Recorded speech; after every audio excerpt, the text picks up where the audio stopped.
हरे कृष्ण मित्रों, श्रीमद् भागवत गीता में भगवान कृष्ण अर्जुन से कहते हैं, हे कुंती पुत्र, श्री विष्णु के लिए यज्ञ रूप में कर्म करना चाहिए, अन्यथा कर्म के द्वारा इस भौतिक जगत में बंधन उत्पन्न होता है। अतः हे कुंती पुत्र, उनकी प्रसन्नता के लिए अपने नियत कर्म करो। इस तरह तुम बंधन से सदा मुक्त होंगे, क्योंकि मनुष्य को शरीर के निर्वाह के लिए भी कर्म करना होता है। अतः विशिष्ट सामाजिक स्थिति तथा गुण को ध्यान में रखकर नियत कर्म इस तरह बनाए रखने चाहिए कि उस उद्देश्य की पूर्ति हो सके। यज्ञ का अर्थ भगवान विष्णु है। सारे यज्ञ भगवान विष्णु की प्रसन्नता के लिए हैं। वेदों का आदेश है, यज्ञो वै विष्णु। दूसरे शब्दों में, चाहे कोई निर्दिष्ट यज्ञ संपन्न करे या प्रत्यक्ष रूप से भगवान विष्णु की सेवा करे, दोनों से एक ही प्रयोजन सिद्ध होता है। अतः जैसा कि इस श्लोक में संस्तुत किया गया है कि कृष्ण भावना अमृत यज्ञ ही है। वर्णाश्रम धर्म का भी उद्देश्य भगवान को प्रसन्न करना है। अतः भगवान विष्णु की प्रसन्नता के लिए कर्म करना चाहिए। इस जगत में किया जाने वाला अन्य कोई कर्म बंधन का कारण होगा, क्योंकि अच्छे तथा बुरे कर्मों के फल होते हैं और कोई भी फल कर्म करने को बांध लेता है। अतः कृष्ण अर्थात विष्णु, चाहे कृष्ण कहिए और चाहे विष्णु कहिए, अतः कृष्ण को प्रसन्न करने के लिए कृष्ण भावना भावित होना होगा। और जब कोई ऐसा कर्म करता है तो वह मुक्त दशा को प्राप्त रहता है। यही महान कर्म कौशल है और आरंभ में इस विधि में अत्यंत कुशल मार्गदर्शन की आवश्यकता होती है।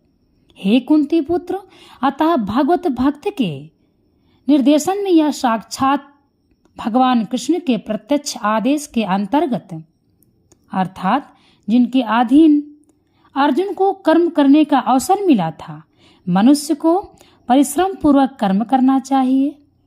इंद्रिय तृप्ति के लिए कुछ भी नहीं किया जाना चाहिए, अपितु हर कार्य कृष्ण की प्रसन्नता अर्थात तुष्टि के लिए ही होना चाहिए। इस विधि से न केवल कर्म के बंधन से बचा सकता है, अपितु इससे मनुष्य को क्रमशः भगवान की वह प्रेमा भक्ति प्राप्त हो सकेगी जो भगवत धाम को ले जाने वाली है। ऐसा भगवान अर्जुन से कहते हैं। भगवान कहते हैं, हे कुंती पुत्र, सृष्टि के आरंभ में समस्त प्राणियों के स्वामी प्रजापति अर्थात स्वामी ने विष्णु के लिए यज्ञ सहित मनुष्यों तथा देवताओं की संततियों को रचा और उनसे कहा, तुम इस यज्ञ से सुखी रहो, क्योंकि इसके करने से तुम्हें सुखपूर्वक रहने तथा मुक्ति प्राप्त करने के लिए समस्त वांछित वस्तुएं प्राप्त हो सकेंगी। प्राणियों के स्वामी विष्णु द्वारा भौतिक सृष्टि की रचना वध्य जीवों के लिए भगवत धाम वापस जाने का सुअवसर है। यदि हम भगवान की भक्ति करते हैं तो हम भगवत धाम को ही जाएंगे। इस सृष्टि के सारे जीव प्रकृति द्वारा बद्ध हैं, क्योंकि उन्होंने श्री भगवान विष्णु या कृष्ण के साथ अपने संबंध को भुला दिया है। इस शाश्वत संबंध को समझने में वैदिक नियम हमारी सहायता के लिए हैं। जैसा कि भगवत गीता में कहा गया है, भगवान का कथन है कि वेदों का उद्देश्य मुझे समझना है। वैदिक स्तुतियों में कहा गया है, अतः जीवों के स्वामी श्री भगवान विष्णु हैं। श्रीमद् भागवत गीता में भी श्री सुखदेव गोस्वामी ने भगवान को अनेक रूपों में पति कहा है। प्रजापति तो भगवान विष्णु हैं और वे समस्त प्राणियों के समस्त लोकों के तथा सुंदरता के स्वामी हैं, अर्थात पति हैं, और हर एक के त्राता हैं।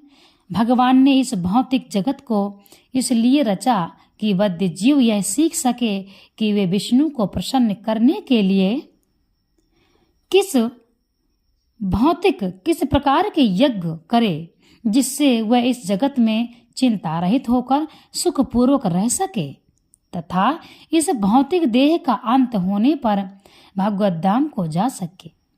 हमारा लक्ष्य यही है कि हमें मरने के बाद मोक्ष प्राप्त हो, भगवान का धाम प्राप्त हो। बद्ध जीव के लिए ही यह संपूर्ण से देवतुल्य बनते हैं। कलयुग में वैदिक शास्त्रों में संकीर्तन यज्ञ अर्थात भगवान के नामों का कीर्तन, जिसे संकीर्तन कहते हैं, का विधान किया गया है और इस दिव्य विधि का प्रवर्तन चैतन्य महाप्रभु द्वारा इस युग के समस्त लोगों के उद्धार के लिए ही किया गया है। संकीर्तन यज्ञ तथा कृष्ण भावनामृत से युग के समस्त लोगों के उद्धार के लिए ये सारे शास्त्र वेद हैं जो लिखे गए हैं। रामायण, श्रीमद् भागवत गीता यदि ये नहीं हुआ होता तो हमें अपने कर्मों का सिद्धांत कैसे मालूम होता। भगवान कहते हैं संकीर्तन यज्ञ के विशेष प्रसंग में भगवान कहते हैं में अच्छा तालमेल है। भगवान कृष्ण का अपने भक्त रूप में निम्न प्रकार से उल्लेख हुआ। इस कलयुग में जो लोग पर्याप्त बुद्धिमान हैं वे भगवान उनके पार्षदों सहित संकीर्तन यज्ञ द्वारा पूजा करेंगे। वेदों में वर्णित अन्य यज्ञों को इस कलिकाल में कर पाना सहज नहीं, किंतु संकीर्तन यज्ञ सुगम है और सभी दृष्टि से अलौकिक है। जैसा कि श्रीमद् भागवत गीता में संस्तुति की गई है, यज्ञों के द्वारा प्रसन्न होकर देवता तुम्हें भी प्रसन्न करेंगे। इस तरह मनुष्यों तथा देवताओं के मध्य सहयोग से सबों का संपन्नता प्राप्त होगी। देवतागण सांसारिक कार्यों के लिए अधिकार प्राप्त प्रशासक हैं। प्रत्येक जीव द्वारा शरीर धारण करने के लिए आवश्यक वायु, प्रकाश, जल तथा अन्य सारे वर उन देवताओं के अधिकार में हैं जो भगवान के शरीर के विभिन्न भागों में असंख्य सहायकों के रूप में स्थित हैं। उनकी प्रसन्नता तथा अप्रसन्नता मनुष्यों द्वारा यज्ञ की संपन्नता पर निर्भर है। कुछ यज्ञ किन्हीं विशेष देवताओं को प्रसन्न करने के लिए होते हैं, किंतु तो भी सारे यज्ञों में भगवान विष्णु को प्रमुख भोक्ता की भांति पूजा जाता है। भगवत गीता में यह भी कहा गया है कि भगवान कृष्ण स्वयं सभी प्रकार के यज्ञों के भोक्ता हैं। अतः समस्त यज्ञों का मुख्य प्रयोजन यज्ञपति को प्रसन्न करना है। जब ये यज्ञ सुचारू रूप से संपन्न किए जाते हैं तो विभिन्न विभागों में अधिकारी देवता प्रसन्न होते हैं और प्राकृतिक पदार्थों का अभाव नहीं रहता।